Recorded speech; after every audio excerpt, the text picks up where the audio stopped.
is going to have quite a hard time pushing slightly better data on people who aren't really that keen on getting hold of it. So I think we do need something of a culture shift here. And we need to want to improve policies and base those policies on data and facts and business strategies. There's possibly some of that happening. I'm trying to wrap my brains for concrete examples, but that's what really needs to happen, I think, and that applies to both the public and the private sectors. So I'll pass on to Michael with that. Thanks. Thank you, and thanks for inviting me. Well, I've done some practical economic research in my life, so I will make some pointers. And I will split it into two. From the macroeconomic perspective, where you try to research the inflation rates, your exchange rates, I think there is enough data relatively to do some work and to come up with some form of evidence-based policy making. And a lot of it, unfortunately, is in the grey literature. It's stuck somewhere in South African libraries. So you need to invest some time if you maybe perhaps travel to South Africa, the universities, and also their national archives. You would find data going back to the 1940s. Obviously, there are issues pertaining to quality, but relatively, that is the type of data that sort of manifest why at the macro level we sort of have done a little bit of good work to try to keep the economy in shape in terms of the aggregate picture. The issue has to do with when you come now to the microeconomic level perspective. And if you look at the work that we have to do, for example, at the Competition Commission, we really have to look into the industrial organization of this economy. So we have to understand the market structure. We have to get data on cost, volumes of production, markups, pricing. And that data, unfortunately, it's not available publicly. And we probably have to make some linkages to the National Statistical Agency, to the Treasury, and also to the private sector to see how we can construct such a data. And nowadays, the world is moving towards more competitive strategies in terms of driving a national competition policy. But if in Namibia we do not have even that basic data that you can make some policy suggestions from, then we are still sort of clutching at straws, basically. So it's quite important to start getting the picture right from a microeconomic perspective and also get that data right. Obviously, as the Commission, we also do have some powers to demand information from the private sector or even from state-owned agencies, because even they are also in a competitive space in some of the sectors, and they do provide some, they could provide some market abuse. Let me not state it explicitly, but they could provide some market abuse in certain circumstances, and you'd also want to protect that private sector player that is within that space. So we do have that power to demand and ask for the data that we need at the macro level to start actually understanding how our economy is structured from a market perspective or from competitive perspective. But our approach as a Commission is to try to basically have closer relationships, working relationship, mutually beneficial relationship. We explain to you what is the value added of us doing that work, of demanding that data, and we also explain to you what actually is your value added in terms of efficiency, in terms of innovation, of actually understanding why we need to have a competitive economy rather than you dominating a certain sector. Yeah. Thanks, Robin, and thanks, Michael. I'd like to open the floor for questions and comments. Catherine, could I ask you to join us on the comfy seats? Okay, so we'll take 3 at a time. There's a question. Anybody else at the moment? Okay, I've got 3. So start with the gentleman on the left. In the glasses, yeah. Go ahead. Yeah. Oh, sorry, yeah. Do we have a roving microphone? A quick question. NEPAM, or what I think it's called the National Institute for Public Administration and Management. Yeah. Where do they feature in this picture of yours? Because I mean, I would expect them to, at very least, know how to use Facebook. But besides Facebook, they actually manage budgets and provide us with appropriate reporting and transparency. Okay, that's NEPAM. On this side, gentleman at the back in the glasses. I don't know if we have a roving microphone. Yeah, we do. So.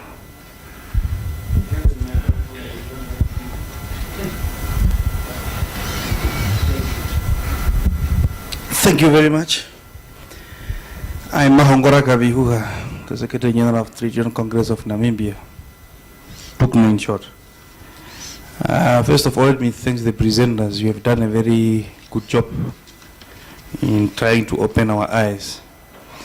My first comment, I think that what is very important in terms of the budgetary transparency is the lack of trust.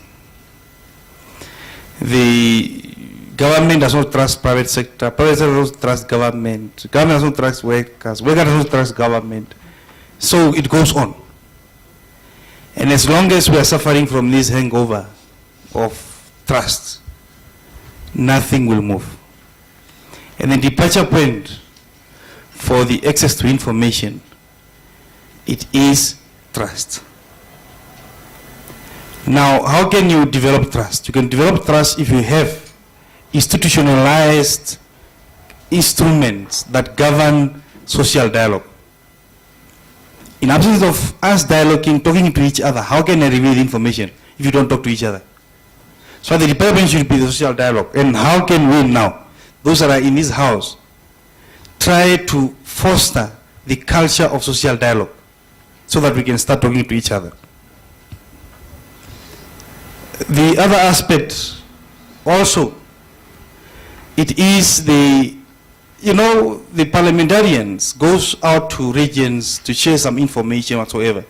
And if you look at the natures, how those type of public hearings and information sessions are structured in a sense that those that are able to hear and understand English can go there.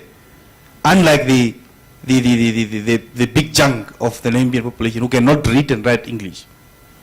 Because Namibia, we are the richest country and we are the poorest country as well. Because the gap between the rich and the poor is the biggest in the world. And if we don't bring in policies that will try to bring this gap down, obviously we are also going to just talk. I think that is my contribution towards those two things. Social dialogue is very important, that we should start from there. Okay, thanks for that. Johan?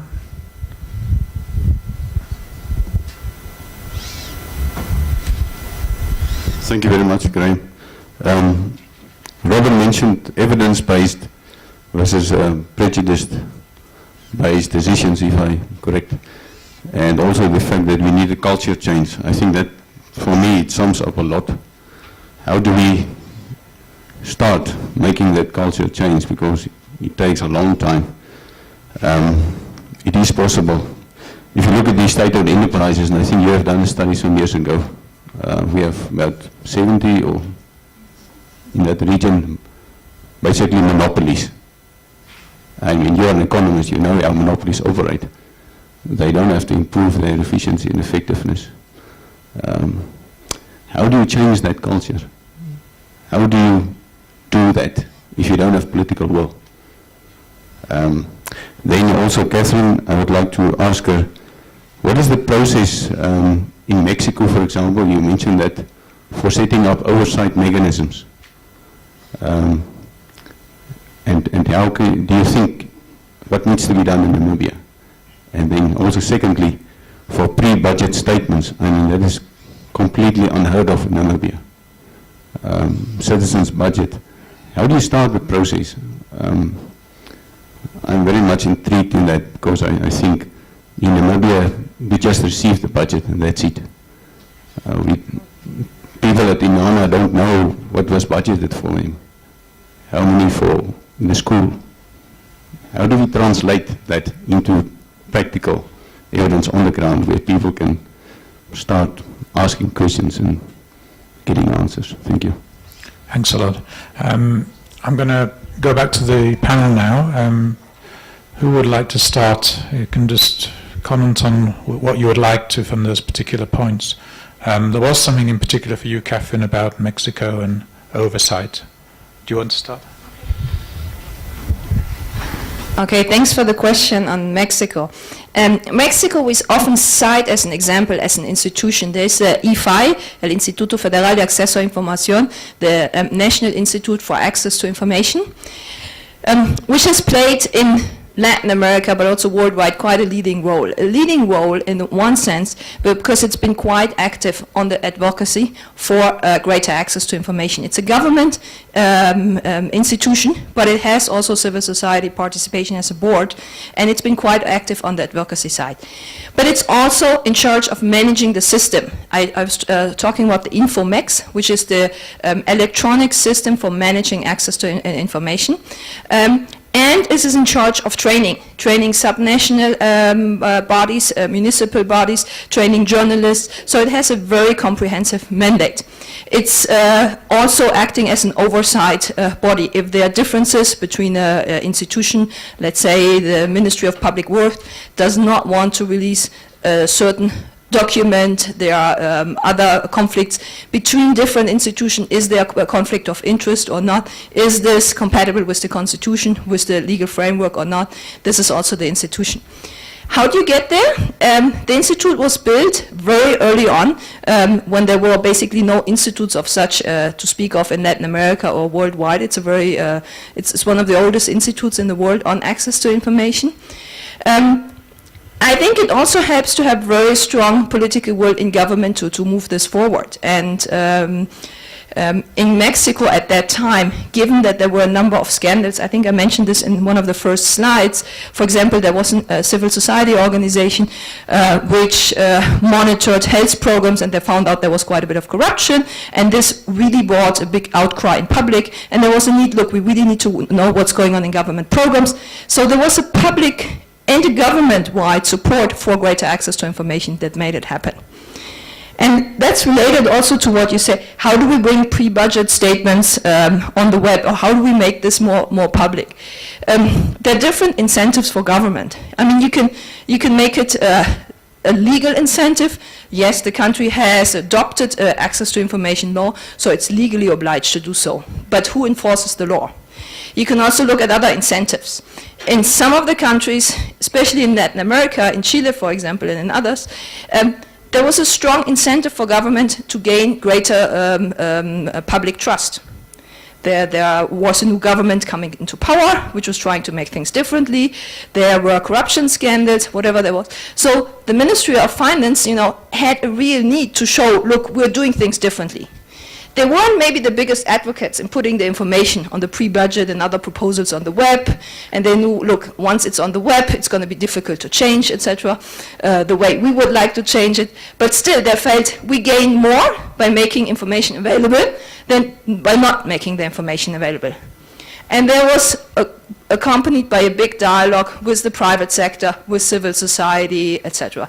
So if there is such a broader understanding on certain incentives to make these things happen, then it can work. But it's a process. You start with certain budget data, and then little by little we do it a bit, we expand it.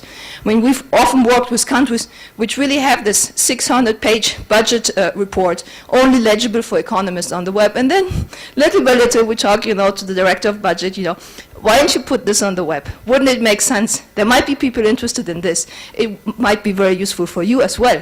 So you kind of appeal also to personal incentives or institutional incentives to make this happen.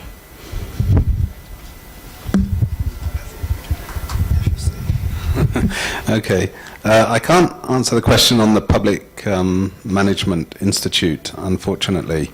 But on the question of changing the culture of openness and transparency, I think often in countries where maybe civil society is weak, political leadership is strong or dominant, and there's little political competition, I think that's possibly where leadership becomes critical. So even in a democracy or a nominal democracy, it takes leaders who believe in something to actually champion it and push it through. And if you don't have those leaders, then essentially you're cooked a lot of the time. I think one also has to bear in mind that often private interests are at work.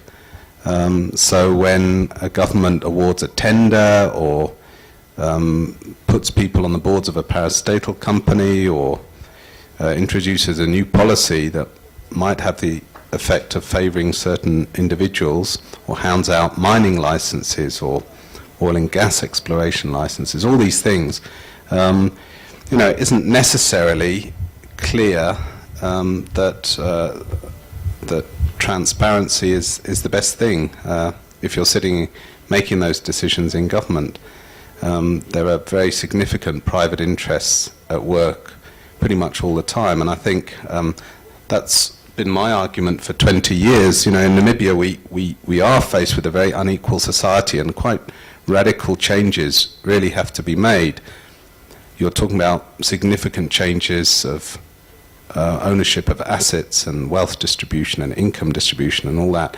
But unless you have that transparent system in place before you do that, then I think it's almost inevitable you end up running into problems because someone gets a special deal from someone else, and well, there you have it, you know, the cat's out of the bag, and everyone then wants a piece of that action. So I think in our circumstances especially, we need this much more than a country where income distribution and wealth distribution are more equally distributed.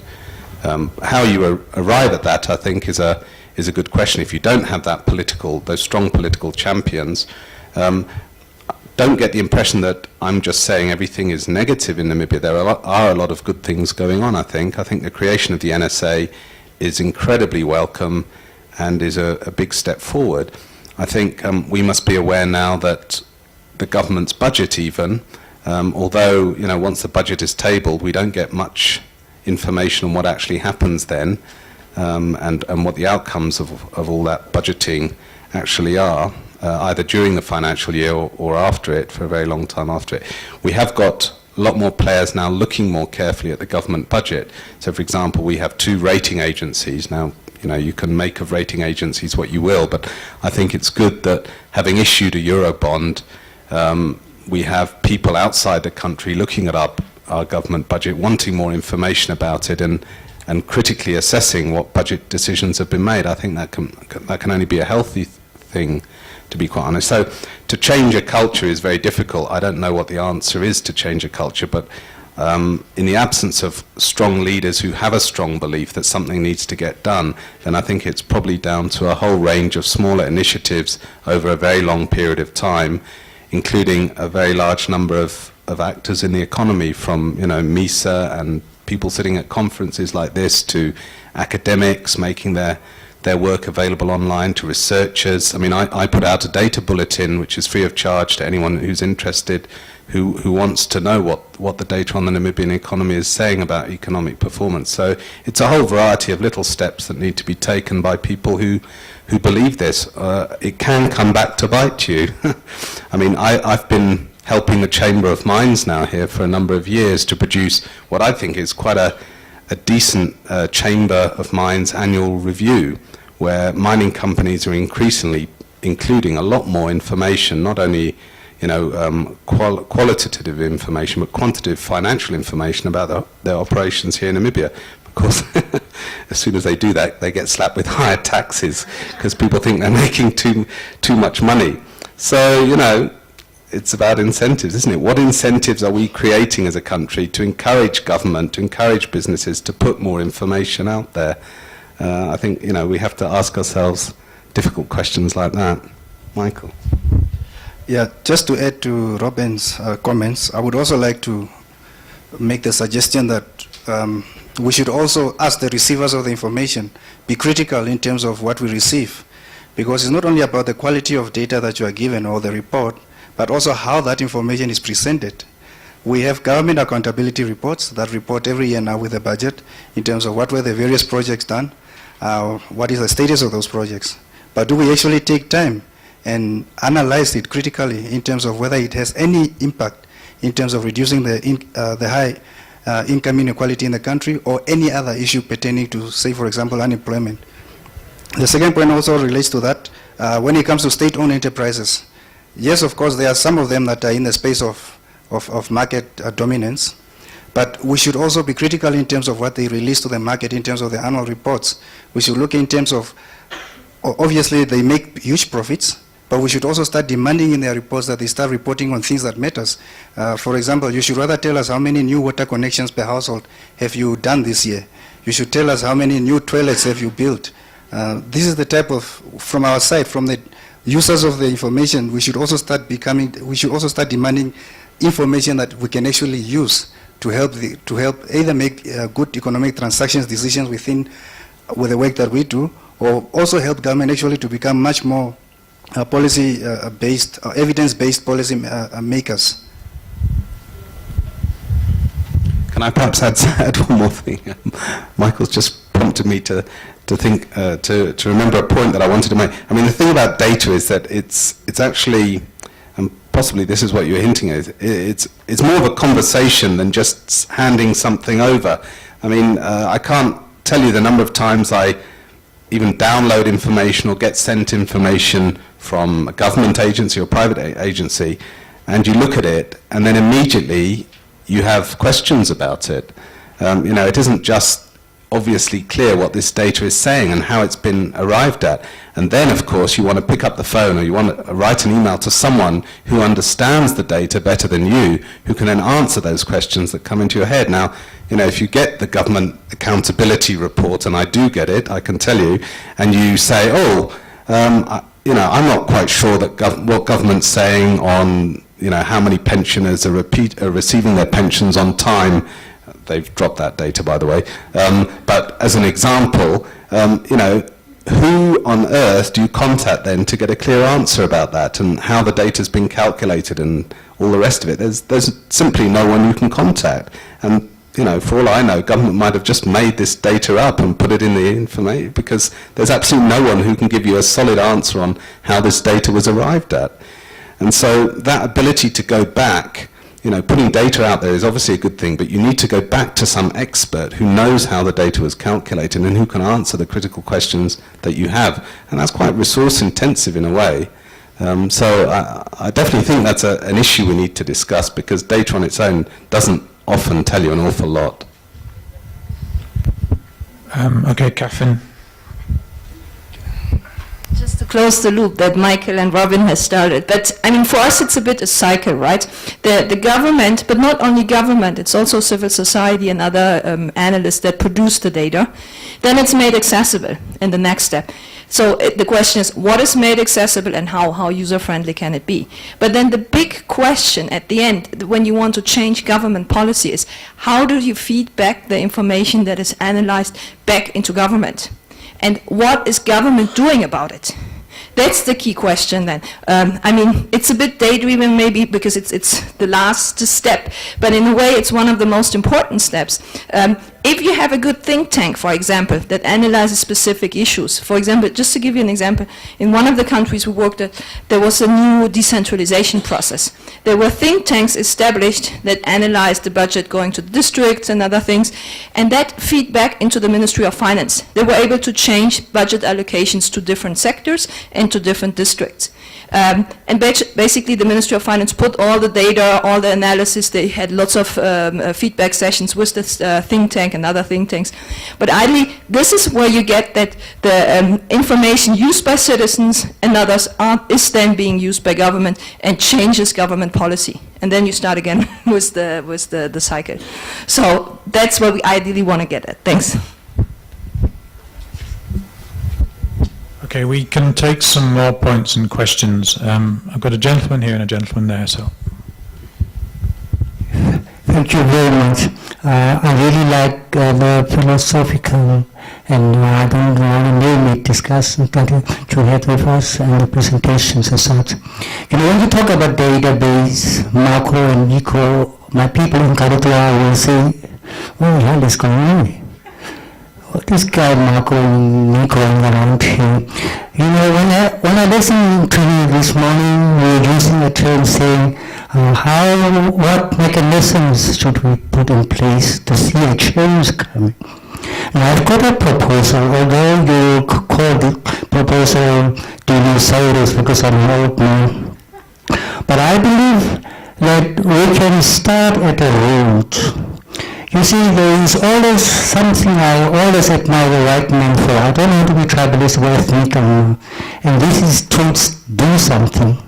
There is a movement in Europe called, in America it started, called the indignant movement. It's time that we count our ducks, we put them in a row, and you see how many we have got. that we as a nation stand up. We don't need to know the macros and the micros, but we know action that's in us. We want to know what happened to the GDP of 600 million. And we put on paper what happened to the reports of the commissioners, because that's data, isn't it? Data on which we could say, okay, whoever was responsible, please quit care of us and let's have a better system. And those of us who likes to go and vote, can't we come up with a proposal, a piece of paper, say, look, you do that and that and that, and then I will vote for you. Thank you very much.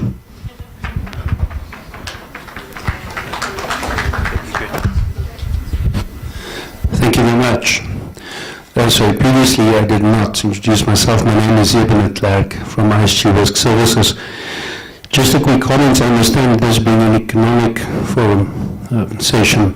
I understand that the focal point will be on data. But when we talk about the access to information, there's a lot of executive decisions that have to be made by several entities and parties. We had a brief discussion previously. I don't know whether you were present on the role of NAMFISA and the fact that certain information, they regarded as their legal duty to keep secret certain information. Now, having the Namibian Competition Commissioner present today as well, I think it's important to also understand that entities like that has a duty to provide information, not necessarily specifically data. They should obtain or receive complaints of undesired conduct with regards to cartel forming and antitrust behavior and so forth. And once they've done the investigations, they should keep the relevant parties informed. Now there's prescribed complaint on prescribed tariffs in the legal profession and as well as the medical aid funds, two issues that's been lying there for quite a long time. And the parties involved there are not kept up to date as to what the situation is and where this thing is going. Thanks. Okay.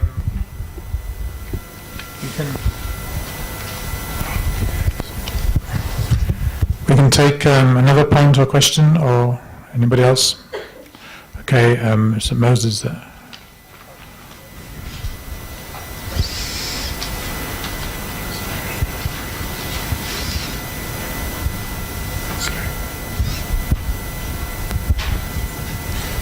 Thank you very much.